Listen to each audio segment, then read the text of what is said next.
আসসালামু আলাইকুম। আপনারা অনেকেই হয়তো বা ইতিমধ্যে ভিডিওটি দেখেছেন।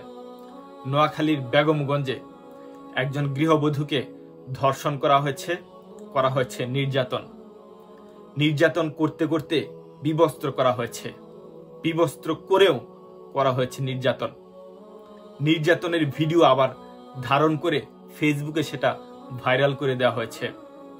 নির্যাতনের এক পর্যায়ে এমন এমন কাজ করেছে যেটা আমরা ভিডিওতে দেখতে পেলাম। এটা আসলে মুখেও প্রকাশ করতে লজ্জা লাগতেছে যে বাংলাদেশে এই ধরনের কাজ হচ্ছে।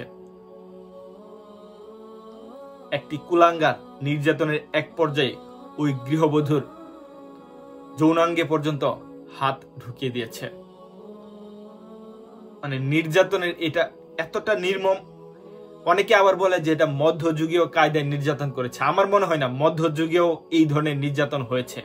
যেটা বর্তমানে যে বাংলাদেশে যেই ধরনের ধর্ষণ নির্যাতন হচ্ছে, ধর্ষণের সংজ্ঞাটাকে পাল্টিয়ে দেওয়া হচ্ছে, নির্যাতনের সংজ্ঞা পাল্টিয়ে দেওয়া হচ্ছে। ধর্ষণ করে সেটা আবার নিজেরাই করছে ভিডিও ধারণ, আবার সেটা ফেসবুকে ভাইরালও করে দিচ্ছে নিজেরাই। নির্যাতন করতে করতে উলঙ্গ করে দেওয়া, উলঙ্গ করার পরও নির্যাতন আবার নিজেদের ছবি দেখা যাচ্ছে। এমন অবস্থায় তারা খুব উল্লাসের সাথে নির্যাতন করছে, আবার সেটা ভিডিওতে কি হাসি মুখে। আপনারা কয়েকদিন আগে তো একটা ঘটনা দেখলাম, তাই না? ব্রাহ্মণবাড়িয়াতে যে হয়েছে, আবার আজকে যে ঘটনাটি দেখলাম সেটা নোয়াখালীর। যদিও এই ঘটনাটি আরো 1 মাস আগে ঘটেছে, কিন্তু নির্যাতিতা যে ধর্ষিতা নারী এবং তার পরিবার ওই কুলাঙ্গার গুলোর ভয়ে থানায় পর্যন্ত কোনো মামলা করতে পারেনি, কারো কাছে বলতেও পারেনি। এমনকি তারা এখন বাড়ি ছাড়া। পুলিশ প্রশাসনের কাছে ইতিমধ্যে ভিডিওটি গিয়েছে। ভিডিওটি তারা দেখে ওই ধর্ষিতাকে সহযোগিতার জন্য এগিয়ে গিয়েছিল, কিন্তু ওই ধর্ষিতা বাড়িতে তালাবদ্ধ। ওই কুলাঙ্গার গুলো তাদের বাড়ি থেকে তাড়িয়েও দিয়েছে। এখন এই ধর্ষিতা এবং তার পরিবার কোথায় আছে কেউ জানে না। এই যে অহরহ একের পর এক এত উচ্চমাত্রার নির্যাতন, এত অন্য লেভেলের ধর্ষণ যে হচ্ছেই, বেড়েই যাচ্ছে। কারণ কি? এটার কারণ হচ্ছে বিচারহীনতা। অনেকে পাওয়ার ক্ষমতা অপব্যবহার করে এই ধরনের নির্যাতন ধর্ষণ করছে। আবার অনেকে হুজুগে করতেছে, মনে করতেছে বাংলাদেশ, এখানে তো কোনো বিচারই হয় না। যেখানে উমুকে করছে, উমুক জেলায়, ব্রাহ্মণবাড়িয়া, নোয়াখালী, বরিশাল, কুমিল্লা, ফেনী, এসব এলাকায় যেহেতু করতে পারছে, আমাদের এলাকায়ও আমরা করি। এইভাবে এই কুলাঙ্গার গুলো, এই ধর্ষক গুলো, এই নির্যাতক গুলো তারা নির্যাতন করে যাচ্ছে। আর এইগুলা সাহস পাওয়ার আরেকটা অন্যতম কারণ হচ্ছে এই কুলাঙ্গার কিছু আইনজীবী, কিছু উকিল, ব্যারিস্টার আছে যারা কিনা টাকার জন্য এই ধরনের প্রকাশ্যে যাদের অভিযোগ, যাদের অপরাধ প্রমাণিত, তাদের পক্ষে গিয়ে সাফাই গায়, তাদের জন্য লড়াই করে। এই কুলাঙ্গার গুলোর আগে বিচার করা উচিত। এই কুলাঙ্গার গুলোকে বাংলাদেশ থেকে নিঃশেষ করে দেওয়া উচিত। তাহলে এই অপরাধীগুলা অপরাধ করতে সাহসটা একটু কম পাবে। কারণ তারা মনে করে তাদের কাছে টাকা আছে, তার টাকা দিলেই উকিলরা তাদের কাছে দৌড়ে আসবে, তারা মুক্তি পেয়ে যাবে। আমরা দেখেছি প্রত্যেকটা ঘটনায় যেখানে প্রকাশ্য সকল তথ্য প্রমাণ আছে, সেইখানেও কিছু সংখ্যক, সবাইকে বলতেছি না, কিছু সংখ্যক কুলাঙ্গার ব্যারিস্টার আইনজীবী আছে যারা কিনা এই ধরনের অপরাধীদেরকে, নির্যাতক গুলোকে আইনি সহযোগিতা করে এবং তাদেরকে ছাড়িয়ে নিয়ে যায়। এবং সিলেটে যে এমসি কলেজে যে গণধর্ষণ করেছে, এটা সবকিছু দিনের আলোর মতো পরিষ্কার। যদিও রাতে ঘটেছে। স্বামীকে বেঁধে রেখে স্বামীর নিজের গাড়ির মধ্যে এই কুলাঙ্গার গুলো তার স্ত্রীকে ধর্ষণ করেছে। এবং যে বাবলা ভাই, এই সিলেট জেলা সাবেক সাংগঠনিক ছাত্রলীগের সম্পাদক, উনি কিন্তু সবকিছু দেখেছেন, তথ্য প্রমাণ, এবং উনি নিজে সকল তথ্য দিয়েছেন। তারপরও আজকে গড়িমসি করা হচ্ছে এই কুলাঙ্গার গুলোকে। সাইফুর, তারপর লস্কর, তারেক, তাদেরকে বিচারের আওতায় আমরা দেখতেছি না। তাদেরকে কোন ধরনের বিচার কি করা হবে কিনা, যদিও তাদেরকে গ্রেফতার করা হচ্ছে, এই করা হচ্ছে, সেই করা হচ্ছে। দিন শেষে তারা মুক্তি পাবে। এই ধরনের ধর্ষক নির্যাতকদের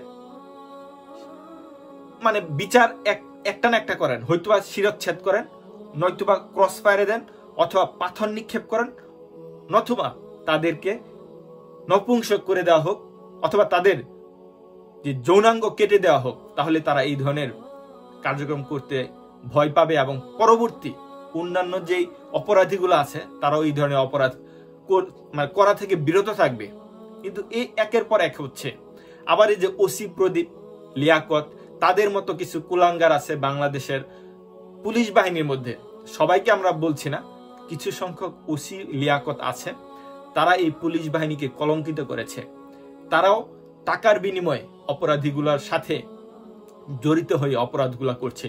পুলিশেও অনেকে ধর্ষণের সাথে জড়িত। ওই প্রদীপের ফাদার, আরেক প্রদীপ রাজশাহী যে ফাদার, গির্জার ফাদার, সেও পর্যন্ত ধর্ষণের সাথে লিপ্ত। মানে যে যেভাবে পারছে এইভাবেই ধর্ষণ করতেছে। পুলিশ থেকে চৌকিদার, ছাত্র নেতা থেকে সাধারণ পাতি নেতা, উচ্চ লেভেলের এমপি থেকে সাধারণ মানুষ, মানে যে যেভাবে পারে, একটা আছে না লুটে পুটে খায়, লুটে পুটে মানুষ ধর্ষণে লিপ্ত হয়ে যাচ্ছে, নির্যাতন করছে। কারণ হচ্ছে বিচারহীনতা। আমরা চাই এই ধরনের ধর্ষক কুলাঙ্গার যাদের প্রমাণ আছে, আমরা তো এইগুলা প্রকাশ্যে আমরা প্রমাণ দেখতে পাচ্ছি, প্রমাণ যেহেতু আছে তাদের মৃত্যুদণ্ড আমরা চাই। এইভাবে একটা একটা ধরে কমপক্ষে মানে 5 জনের যদি দৃষ্টান্তমূলক শাস্তি দেওয়া যায়, প্রকাশ্যে যদি তাদেরকে শাস্তি দেওয়া যায়, বাংলাদেশ থেকে অপরাধগুলা আস্তে আস্তে ইনশাআল্লাহ কমে যাবে। একজনের বিচার হচ্ছে না, একজনেরও হচ্ছে না, তাহলে তারা কিভাবে তারা ভয় পাবে? কেন তারা থেমে যাবে? তারা দেখতেছে অমুক ভাই করেছে, তার কিছু হয় নাই, তাই তারও কিছু হবে না। এই কারণে তারা মনে করে যে না, অপরাধ করে তারা পার পেয়ে যাবে। যাই হোক, এই যে নোয়াখালীর বেগমগঞ্জে যে ঘটনাটি ঘটেছে, এটা আসলে আমরা তো একের পর এক নির্যাতন ধর্ষণ দেখছি, কিন্তু এইটা ধর্ষণের লেভেল ক্রস করে ফেলেছে, নির্যাতনের লেভেল ক্রস করে ফেলেছে। এতটুক নির্যাতন আমরা আসলে কেউ কল্পনাও করতে পারে না। উন্নত বিশ্ব বা সারা বিশ্বের মানুষ যদি দেখে যে বাংলাদেশ স্বাধীন একটা দেশ, এবং যেই দেশের মানুষ দেশকে নিয়ে এত গর্ববোধ করে, আমরা বিশ্বের যেই কোনো জায়গায় যাই আমরা বলি যে আমরা বাংলাদেশকে অনেক ভালোবাসি, বাংলাদেশ অনেক শান্তির দেশ, এই দেশ সেই দেশ। কিন্তু উন্নত বিশ্বের মানুষ যখন এই ভিডিওগুলা দেখে, তারা কি করবে? তারা তো থুতু ফেলা ছাড়া আর কিছু বলবে না, যে তোরা মুখটাই তোদের পুঁজি, এইটাই বলবে যে তোরা মুখে বলো বাংলাদেশ এই সেই, কিন্তু কই? প্রতিদিনই ধর্ষণ হচ্ছে, প্রতিদিনই নির্যাতন হচ্ছে। ধর্ষণের একটা লিমিট আছে, তো ধর্ষণের একটা সংজ্ঞা আছে। এই ধর্ষণের সংজ্ঞাকে তো আপনারা কলঙ্কিত করতে পারেন না।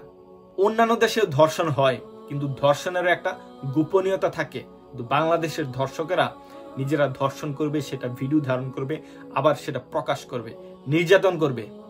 এইভাবে নির্যাতন করে, এইভাবে।